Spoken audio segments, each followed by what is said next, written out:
Welcome back to the Comfy Chairs, a podcast from 123 Limited. This is Kate, and I have anxiety.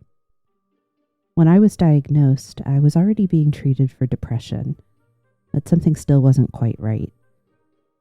The solution was recognizing the influence anxiety had on my mental health and the rest of my life, because it was big. Even on my best days, anxious thoughts could overtake me without warning. It just made everything harder. Now, today's conversation isn't about my mental health, but my experience gives me a very personal perspective and interest in our topic, communicating through anxiety. Not with, not in spite of, but through. Not everyone has a clinical diagnosis, but everyone experiences anxiety. Call it nerves, butterflies, jitters, the mean reds, or my new personal favorite, a stomach and butt feeling. Feeling anxious sometimes is a fact of life. So learning how to keep moving and communicating in those moments is both vital and necessary. My guest today is devoted to tackling this need with coaching and support for people experiencing what she calls stagnant communication syndrome. Welcome to the Comfy Chairs, Grace. Let's take a moment for you to introduce yourself, please. Well, first of all, I want to say thank you, Kate, for allowing me to be a guest on your podcast show, Comfy Chairs. So I just want to say thank you for allowing me to be here. Yes, my name is Grace C.W. Liu. I see myself as a woman's awakener and a professional communication coach. So I help introverted women to be able to communicate by embodying their worthiness and speaking their truth, by overcoming stagnant communication syndrome, and clearly communicate without anxiety, fear, or over-explaining, so they can have the better relationships that they want and also have better or more successes, I should say, in their careers. Thank you, Grace. Let's start by defining what you mean by stagnant communication syndrome. I introduced that at the start here, but I'd love you to have the chance to give us a short explanation of what it is and how someone might recognize it in themselves. Sure. So I don't know if you've ever been told or been taught to be quiet, as a woman. I have spoken to many women, and also based on my own cultural background as a Chinese American, I have been taught, and I know some of the women I've talked to, and you might be able to relate to this, is that you've been taught to be quiet, that girls are to be seen and not heard. And so a lot of the times, a lot of the things we want to say, we start to learn to suppress. And so there are some situations that we come across that we have learned maybe we shouldn't voice our opinions, or we shouldn't voice our thoughts. And so then our communication gets stuck, right? It gets stuck into this pattern, this old pattern that we have, so that when a certain situation comes up, because of our past experiences, because of what we've been taught, we no longer give it a voice anymore. And then so we maybe do some other things, or we behave or say things in a way to try to overcome or to work around what we have been taught, and it doesn't really work. Yeah. What are some of those workarounds that you've experienced? Yeah, so recently I was at a doctor's office, and I had put my purse on a counter, and one of the assistant came in and wanted to clear up the space. And rather than saying, "Oh, could you please move your purse?" she, I guess, didn't want to tell me, or maybe she felt like she couldn't say something. And so she worked around it, but I could tell the way she was working around it, like it was bothering her. And so she would just like try to wipe, and I could tell, like, just by her actions, I wanted to just say it was a little bit aggressive, Yeah. where she could have just said, oh, do you mind moving your purse? Because I wouldn't have mind. Right. But for whatever reason, perhaps, maybe she had learned that, she couldn't say to people to move something, right? Hmm. Uh, Yeah. because of the hierarchy, I'm not sure. For But whatever reason. It could have been something she heard when she was 2 years old, or it could have been feedback she got 5 minutes before then. right, Yeah. exactly. You don't know. Yeah. And so what ends up happening is rather than voicing like what she would wanted, she just worked around it in a different way. But because of how her body language was, I could tell like, that she wanted me to do something but didn't want to tell me, right? Yeah. Yeah. It's interesting to me that type of passive aggressive behavior, even if it's mindless, if you will, it's happening just because you're not willing to speak up, that is a form of stagnation. Right. Yeah. Or perhaps even over apologizing, Okay. again, being taught not to interrupt or being taught to, um, be careful of, noise or what have you. You hear a lot of like, oh, I'm sorry, to bother you, or oh, I'm so sorry, I'm disturbing you. And it would just be as Hmm. effective would be, just to say, oh, I know you're busy. Can you spare me 2 minutes? Yeah. Sometimes myself included, and I don't know, perhaps you might also feel like needing to apologize or being overly apologetic. Yeah. It is amazing how many times I say sorry for things like existing. It occurred to me while you were sharing that definition and talking a little bit about your own experience, that idea of being, told or taught to be quiet. Little girls should be seen and not heard, if seen at all. I'm very fortunate. That was not my childhood experience. I'm an only child. My parents were thrilled to have a daughter, and I was raised to, talk to adults and speak up.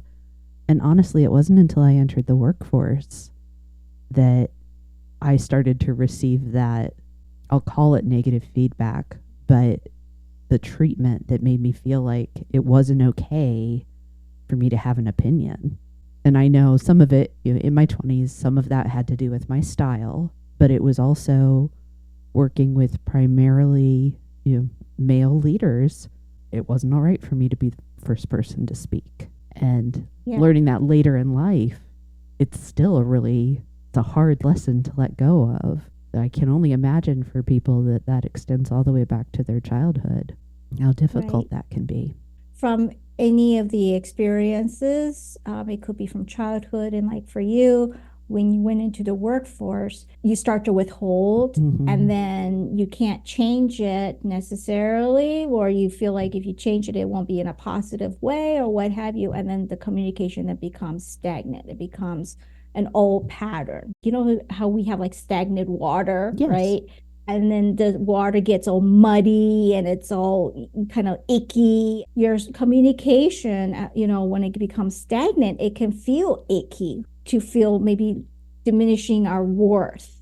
What I like to do and is to say, first you have to embody your worthiness. You have to feel worthy, so that when you start to feel worthy again, you start to feel like, hey, what I say, what I have to communicate does matter. I'm very passionate about helping women to overcome that stagnant communication syndrome, because that stagnant communication just can feel very icky, just like a stagnant water. My mind goes immediately to that state of being stagnant or feeling like I'm stagnating. There's no growth happening. Yeah. I love that you're talking about worthiness, emphasizing the fact that we have internal worth. So, regardless of our struggles to communicate, our circumstances, whatever we've learned, you're worthy. And you're also worthy not just of communicating, but of growing. That's a great message. When we were talking earlier this spring, preparing for you to be on the podcast, you shared that you focus on energy in your coaching. Hopefully, I've remembered that correctly. I know from my own experience that my energy can be all over the place when I'm in the grip of anxiety. So I'd love to hear from you some practical ways to self-manage and then refocus our energy when we're struggling to communicate. Yeah. So when I talk about energy, I'm talking about energy of communication. Okay. Communication is not just an exchange of information. When we hear words, it can give us a certain feeling. Yes. So, there's energy in words, there's energy in our tone of voice, there's energy in our body language, facial expressions, hand gestures. We use words, and I know we have like definition of words and everything, but if we really feel into the word, we have certain reactions, we have certain feelings towards the word. Okay. Do you have an example for me? Yes. So, the word choice and decide, Yes. how they mean the same, right? Yeah. But for some people, when they hear the word decide, they might feel stuck. And then for some people, they hear the word choice. And it's for some people, it can be very overwhelming because they're choosing and there's like, oh, there's a choice here and a choice there, and oh wow, there's a smorgasbord of choices. So then they say, well, I don't know how to make these choices. But for some, they like the word choice because they know, like, hey, if I make this choice and it's not the right choice, well, that's okay because I have another path over here that I can try. I'm pretty cool with that. So, energetically, for some people, it can feel very differently. What I'm hearing in this is the role of emotional intelligence. That when I am the receiver, I have to be very aware of my emotional responses to certain words or the energy that I'm receiving. On the other side is awareness and empathy. When I am the speaker, the person delivering, am I paying attention to how my words hit, if you will? I say decision and you shut down. I say choice and you get energized. I need to see that, note it, and remember it for later. Yeah. And then sometimes as you as a speaker might not know that because you might not know that person. So you don't know. So the listener, if they have that awareness as well, they can swap out the word, right? Yeah. They can swap out whichever word that doesn't feel comfortable. They can change it to a different thing. Yeah. Right? But then, with energy as well, there's the perceptions. Yeah. I really like that, Grace, because it sounds to me like it's not, hey, Kate, you said decision and I want you to use choice for me. It's, hey, this person used a word that has a particular meaning or impact on me. I can just be my own thesaurus and say, don't get panicked because you're being asked to make a decision. It's a choice. Yep. Okay. Moving on. I like that it does put some of the, not responsibility feels a little heavy, but it lets us take control of those messages. Right. That's the whole thing. It's about you being in control in your communication. Yeah. A lot of the times, I don't know about you, or maybe your listeners might resonate, but a lot of times we feel like we don't have the control, that we're giving the control away. But, know that actually you can have the control of the situation in your communication. Yeah. I also am drawing this connection to understanding that we have to be so aware with each other of, do we understand what we're saying to one another? So I don't just vomit out words at you. It's also, I'm telling you, and I'll stay with the example you've given, we're talking about a decision for you to make because I want you to have the power of choice. So whether it's this word or that, but this is the purpose behind it. And at the end of that, can we confirm that we're talking about the same thing? Whatever the course of the conversation has led to, do we validate with each other that we understand? Exactly. And I like how you said the word validate there, Kate. Exactly. That's what we're talking about, is letting both both parties, the speaker and the listeners, validating each other. Yes, exactly. I know I told you that I want to make certain we're talking some about not just the individual, but also for leaders, what are the lessons to be learned here? And I see it go both ways, is what it comes down to. If as a leader you're having emotional response to the energy of a word or a tone or a gesture, you have the responsibility as a leader, but also the ability to control how you're interpreting what you hear. And that managing that is important so that your perception, your emotional response is not getting in the way of your leadership. But then also being aware of, sensitive to, and empathetic of the fact that your people are going through just the same thing that you are, where they have reactions, they have responses, and their energy, their personal energy, is impacted by everything around them. When I think about all of that in the context of feeling anxiety, it's very comforting because of the amount of agency that it gives me as a listener and as a speaker, but probably even more as a listener. I don't have to react based on the way my intake goes, if you will, that I can hear and then understand that this is the core message. And rather than hanging on one word that ups my anxiety or sends me into a spin, what I can do, again, is be my own thesaurus, get to a place where I understand what I'm being told in a way that doesn't disrupt, confirm that I'm understanding, and I've kind of taken my part in owning the message that I've received. Exactly. Yep. I know that you have a communication style quiz that's available on your website, and there's going to be a link if people want to take that. It turns out I have a diplomatic style, which mostly resonated with me. But I see that you've identified a total of 4 different communication personalities. And I'd love to hear a little bit more about those. And then just spend some time talking about how do we adapt our styles? How do we, with or without a quiz, understand what other people's might be so that we're working well together? Yeah. So with the communication style quiz, it's more about because let me backtrack a bit. Please. We all have our own styles, right? Yes. Like when you dress and what have you, right? It can be the same with communication. Everybody has their own communication style. And what I learned is that sometimes when we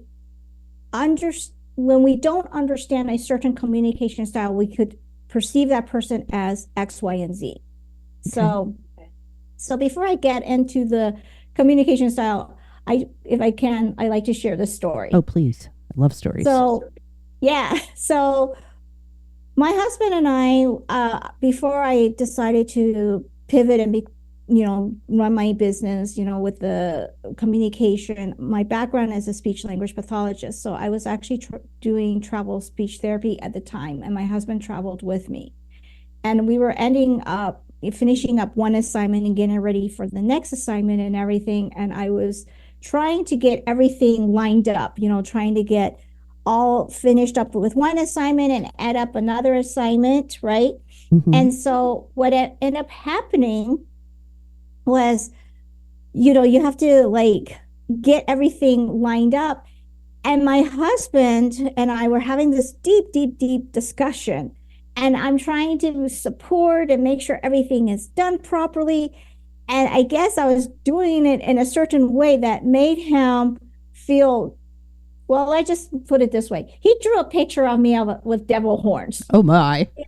So when you say deep discussion, it sounds like it's in the neighborhood of an argument. Right. So we weren't totally arguing at that point, but to him, it might have felt like, I was going overboard with this whole thing, that he drew a picture of me. Like I say, he put a picture of me with devil horns. And the next picture that goes up is a picture of him with tears running down his eyes, snot running down his nose, and what have you. Okay. And yes, I'm like you right now, busting out laughing. Okay.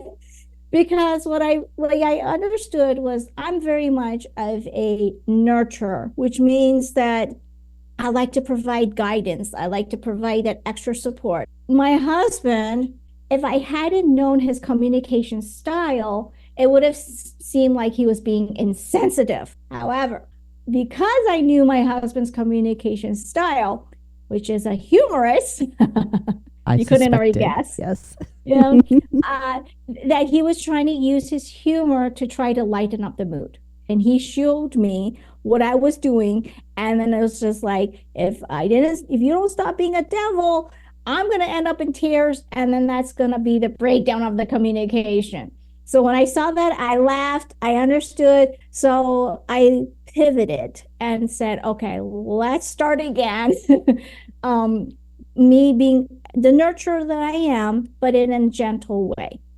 This is where the communication styles kind of evolved for me because I started to observe and what motivated people inside and outside, the factors and all of that. And then that's where I came up with the 4 communication styles.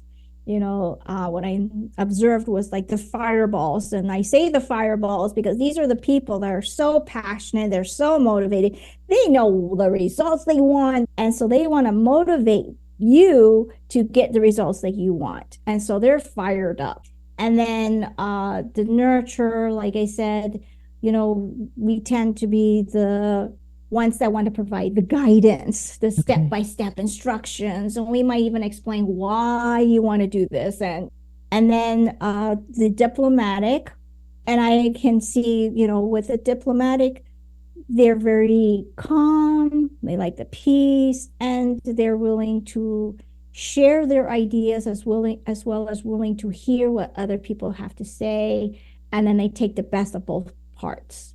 And then, of course, the humorous, they want to have fun and they like when things are lightened up. And so when things get to be too heavy, they might throw in some sort of humor. For my husband was the pictures. For some people, it might be just trying to crack a joke, but for some people, it could feel like they're being insensitive, right? And I know a lot of people go, oh, is that good? There are no good or bad personalities, just like, there's no good or bad way of dressing, right? Some people like boho, some people like business, some people like business casual. There's no right or wrong. It's just your style, and there's no right or wrong in the communication styles. Well, and it's just like, personal fashion style, time and place, right? Like what you're going to wear to the club on Friday is probably not what you should wear to the boardroom on Monday. You need to adapt to yourself. You can still have you in that expression of your style, but it's the humorous is such an easy one to understand, right? Right. Yes, fun and lighthearted conversation. We love it. But in the middle of a highly tense moment, cracking jokes may not be the right thing to do. So do I need to adapt my style, not change it, not shove it down, but be somebody, instead of making jokes, who brings that lighthearted energy into the discussion? I am curious because I agree with you entirely that it's not that one is good or better and the other's bad. But just based on my experience with assessments and style inventories, there are strengths and downfalls, if you will, to each of them. And I kind of think that we can intuit a little bit of what the strengths and the pitfalls are for these. But I would love to hear, as the person doing this work, how you see, like, for that fireball motivational speaker type person, where do they show up best and where do they need to be careful? And then the same for the other 3. Sure. So for the fireball, If you need somebody to motivate you, they are your go-to because they will motivate you because they're passionate, right? Hmm. But sometimes the passion can be so overwhelming Hmm. that sometimes it sounds like they're being aggressive, you Okay. know, and sometimes it sounds like, oh, they're so pumped up, and it almost sometimes sounds like they're because of their strong, I want to say they have more of a stronger voice, so to speak. Okay. So sometimes their tone of voice may come across as they're being aggressive, or, a lot of the times, um, they might feel, maybe like, why are you shouting at me? Yes. I can think of some people that it's like that, of like, dial it down a little bit for me. Or, I understand you want, you're passionate, you want to help me and everything, but then at the same time, it's just like, um, why, why is it in such a way that, um, I get what you're trying to say, but at the same time, it's kind of makes me feel like a little bit bad about myself, Hmm. if you will. Yeah. So we have to watch that tone of voice and watch that we don't want to necessarily make the person feel like they're less than, right? Yeah. We want to still motivate them, but we want to do it in a way that makes them feel like, yes, I can do this rather than, oh, okay, I'm doing this, but it feels like I'm less than. Yeah. It sounds like the the goal, the aspiration of the fireball communicator is to share the passion that they have, not to force it on people. Right. Yeah. Exactly. So, yeah, warm And me up, then don't smother me. yes, yes. And that's where we come into the leeway of the nurture because the nurture, like I say, likes to provide the guidance, right? Likes to say, here's the steps, and this is why you want to follow through with the steps. And then what happens is sometimes it can be too much that Hmm. it feels smothering. Yeah. Well, And one of the things I hear is like the level of detail involved in that yes, preferred communication. And what I hear you say is the nurturer equates detail and like clear instruction with support and love. This is how I'm helping you. And right. if you have an opposite style, or for whatever reason it just doesn't resonate with you, it can be like, yeah, lay off. Lay off. I get it. Yeah. Yeah. Yeah, Interesting. let me make the mistakes. Let me make the mistakes because the Hmm. nurturer, they don't want the person necessarily to make the mistakes, right? They Okay. want the person to be supported and have the path to where they want to lead without having all the obstacles and the struggles, so to speak. And so the nurturer is like saying, this is why you want to do it this way. And then for the person, it might be, well, this is my life. This is my experience. And, let me have Hmm. that experience of perhaps making the mistake. And the nurturer is like, no, but you don't understand. And so it can be feeling very smothering that way. Yeah, that makes sense. Uh, and then with the diplomatic, um, they, like I say, have that balance where they want to share and also allowing the space for the person to decide for him or herself what the best pathway would be, and as well as the diplomat is listening to the other person as well of the opinions and ideas and everything. But sometimes it could be too much. And if they're not in balance, when the diplomatic don't feel in balance, this is where they can feel like, oh, maybe not knowing which way to turn, Hmm. or so sometimes it might feel like they might feel a little bit lost, or they feel a little bit off balance, Okay.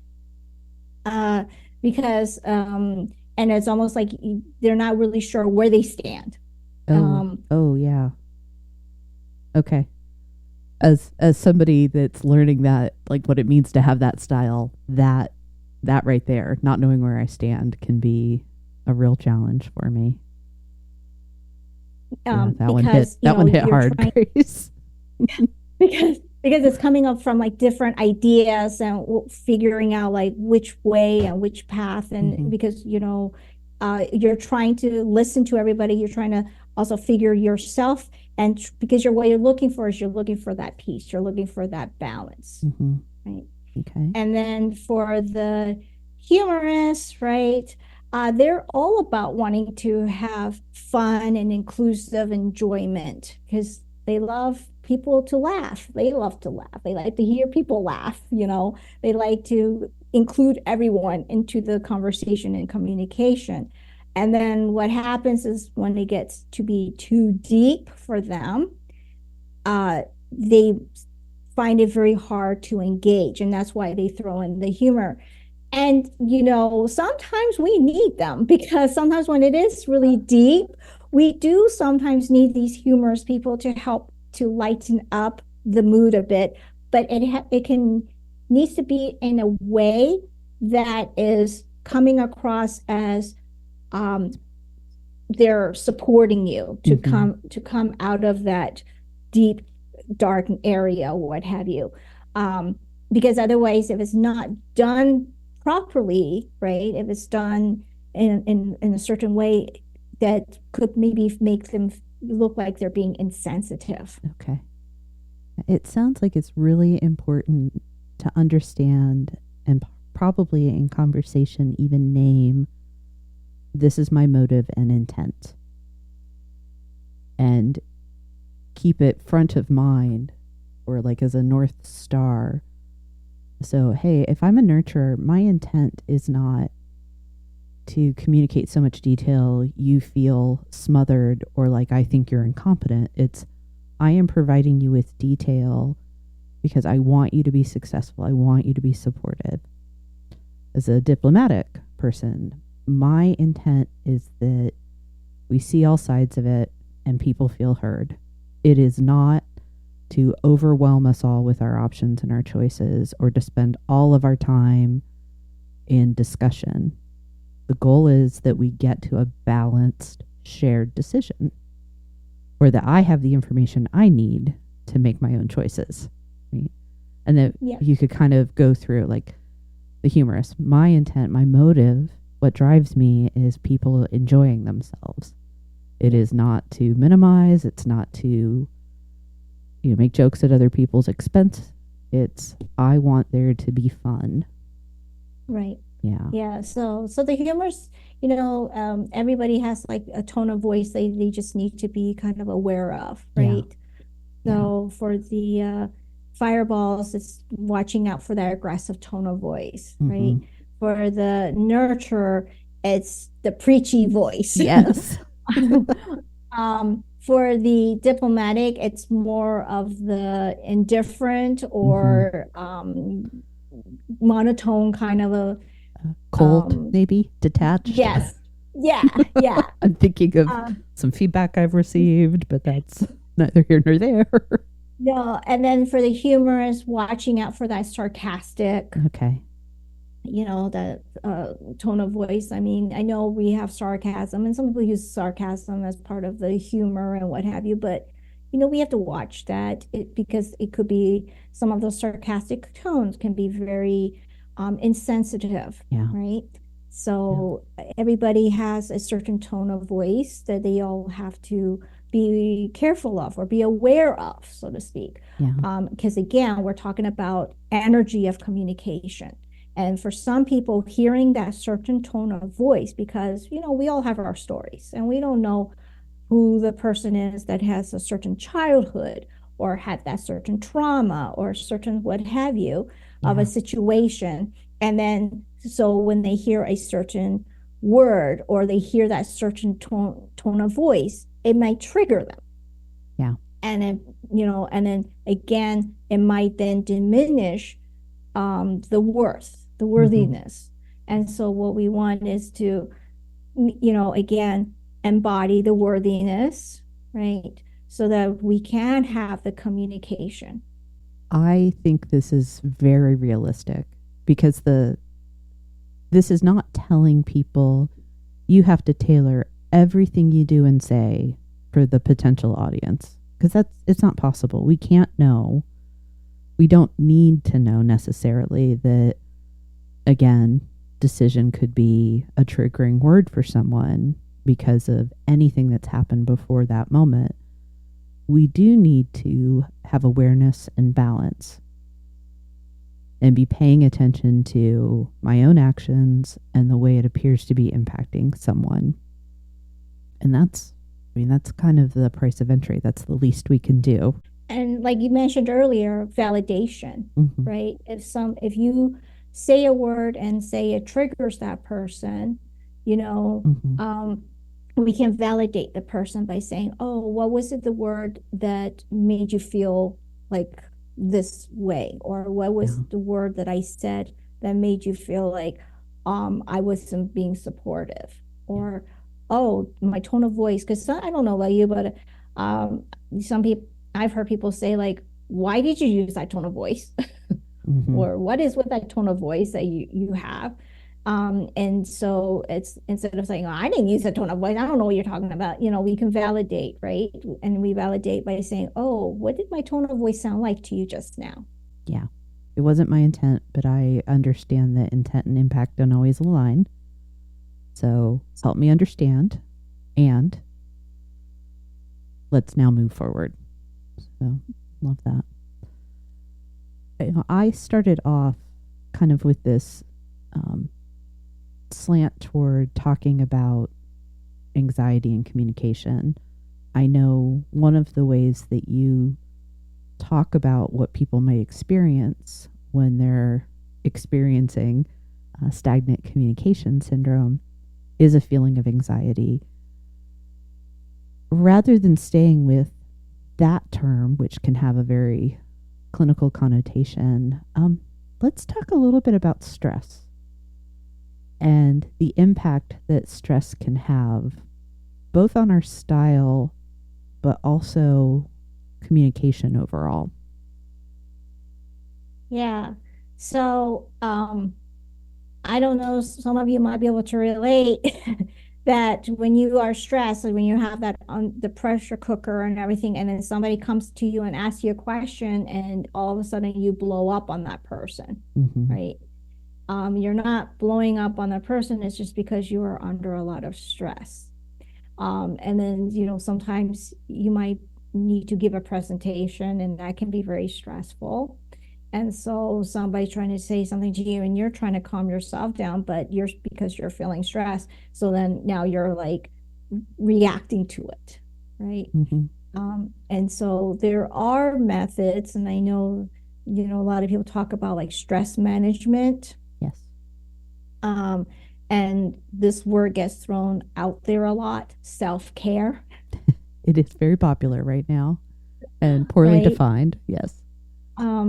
Self-care for to manage stress, right? Some people do meditations. There's a lot of information out there of how to take care of stress, and mostly it's about also taking care of you, right? So Mm-hmm. the self-care part of it, which is all very important.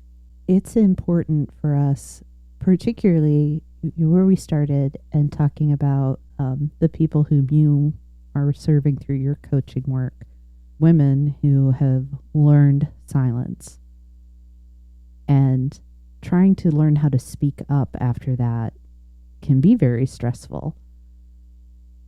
And piling more stress on ourselves makes it harder to communicate. So I think one of the things I'd want to highlight in this discussion is, of course, you have to be aware. Of course, you have to be intentional.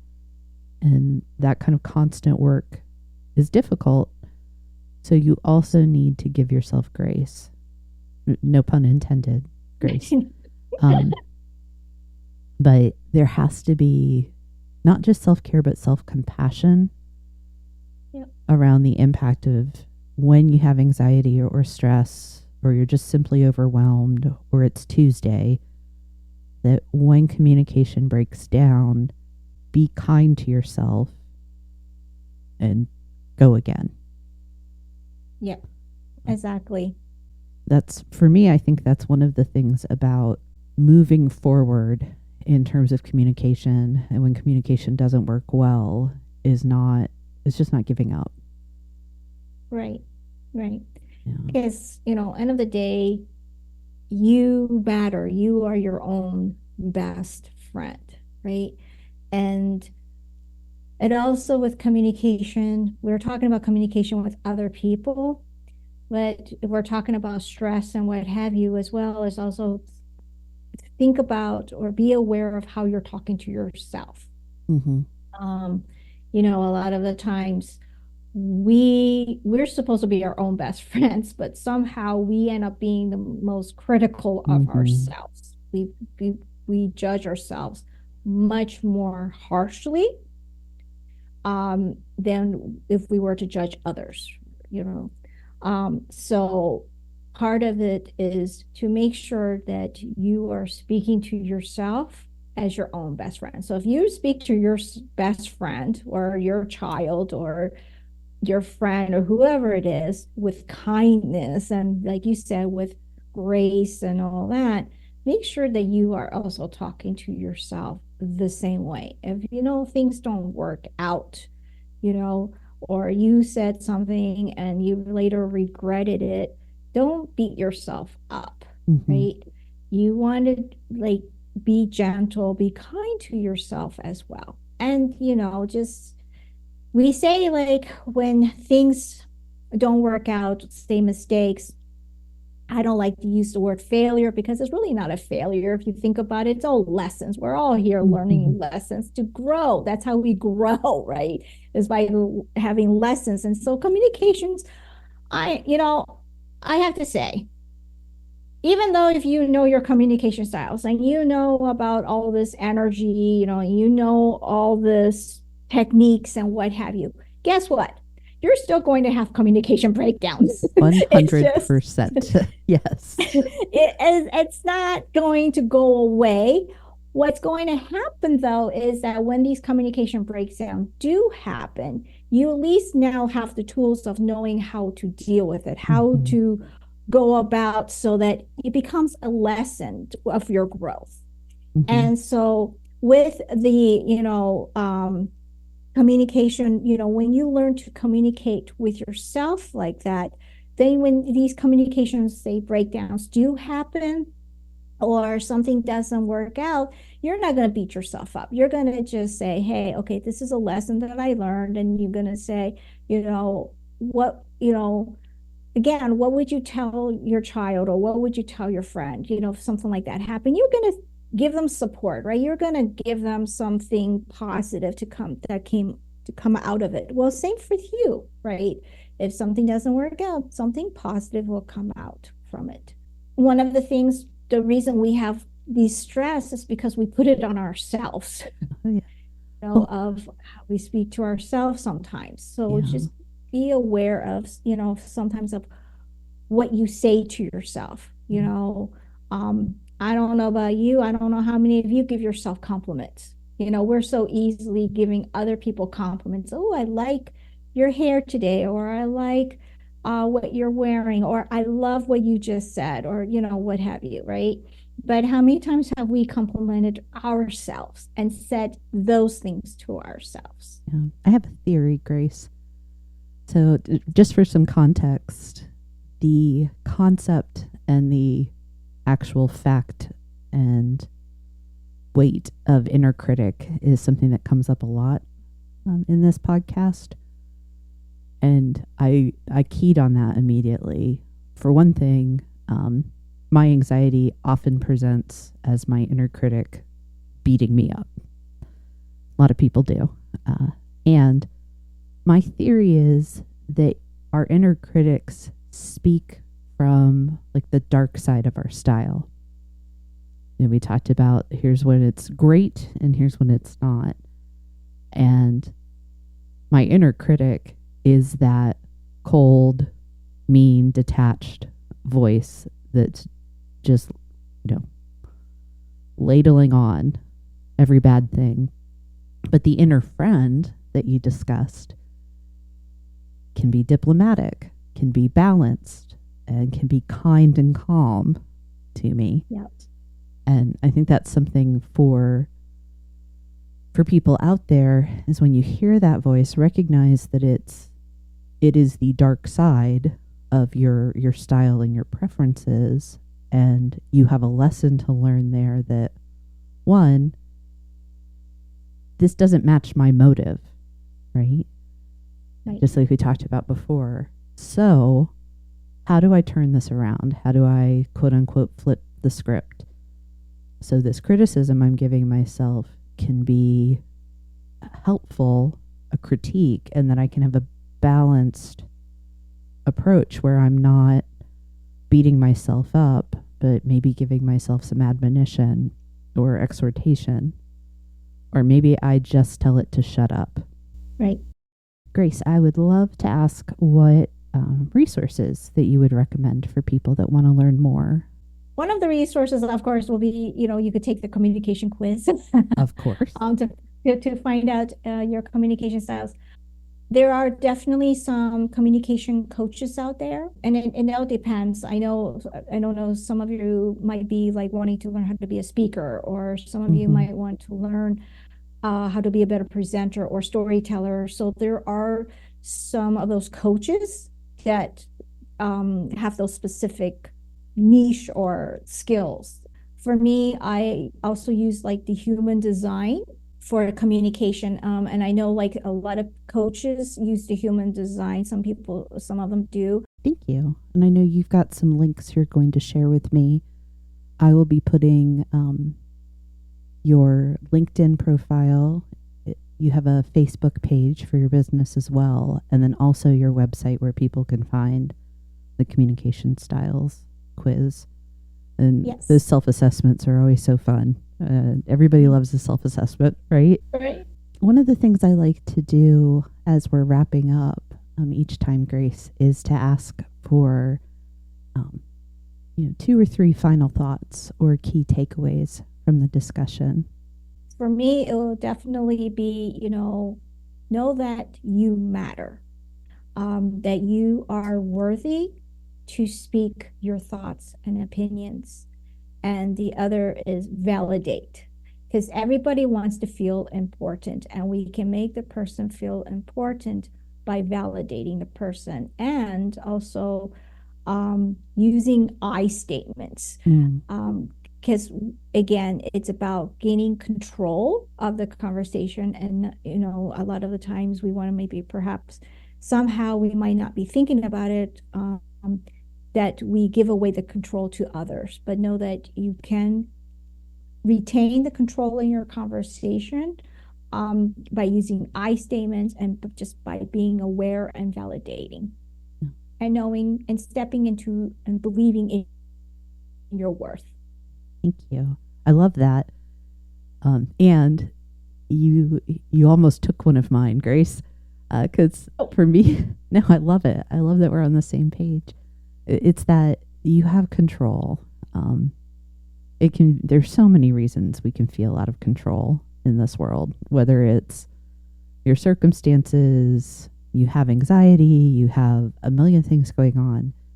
And when it comes to how you speak and how you hear, you have a say in that. In fact, you have a responsibility to control what you say and you hear. And despite it being a responsibility, it's also a relief and a freedom to know that I can control how I respond to this and how I talk about even the tough subjects. Yep. And there are ways I do that really well, and there are ways that I'm going to call it the dark side again of my style that I have an opportunity to learn and do different. Exactly. And even that is a type of control that I think is pretty awesome for us to acknowledge. Exactly. And we all go through this journey together like that. Yes. So, yeah. Nobody's alone on this. And this is part of about creating a community. It's just that way we can support one another. And because we're all going through this journey together, we're learning. And like I say, just because I understand about communication styles or, understand about some of the energy of communication, like I said, I still encounter communication breakdowns. But it's just that's a relief. Learning. Yeah, but it's just learning. It's all about learning, like, when it happens, that you know how to resolve it, right? Well, you make a really good point. Even though we spent some time talking about inner dialogues and the way we speak to ourselves, by and large, communication is about how we are with other people. And yeah, we're not alone. We're all in it together. Yeah. So that's a reason to have hope, but also to practice some perseverance about getting it better. Exactly. So I want to say thank you, Kate, for allowing me to be here on your show. This has been really enjoyable. Oh, good. Good. That's my favorite thing to hear. No, it has actually been really enjoyable, really fun. And, I love sharing, about communication, about worthiness. If anything, first is worthiness, and then communication around all of that. Too many times, women have been told to be quiet, and I think now it's the time for women to step up, right? Yeah. And to also to share and to speak. And I do not disagree. In this space, we have a road in front of us to speak up with more confidence, with less anxiety, to be heard, particularly in the business world. So, yeah, we could get into men and toxic masculinity, and I'm not here for that. What I am here for is recognizing that women need help and support in this space, and it's exciting to get to work alongside women, even virtually, even across the country or world, focused on this same thing of how do we help each other get better at doing something that's fundamentally essential to how we work and live. Yep, exactly. Yay. Yes, yay. Wonderful. Well, I want to thank you too, Grace. I appreciate you accepting the invitation, taking time today for us to spend a little bit of time on this subject. And your energy it's lifted my spirits for the afternoon. Thank you. Well, thank you, Kate.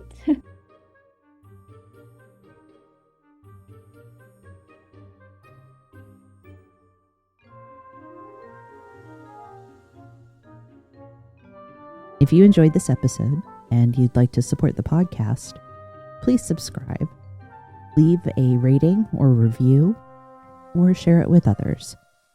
You'll find Comfy Chairs updates and other thoughts on leadership and learning on Instagram at 123 Limited.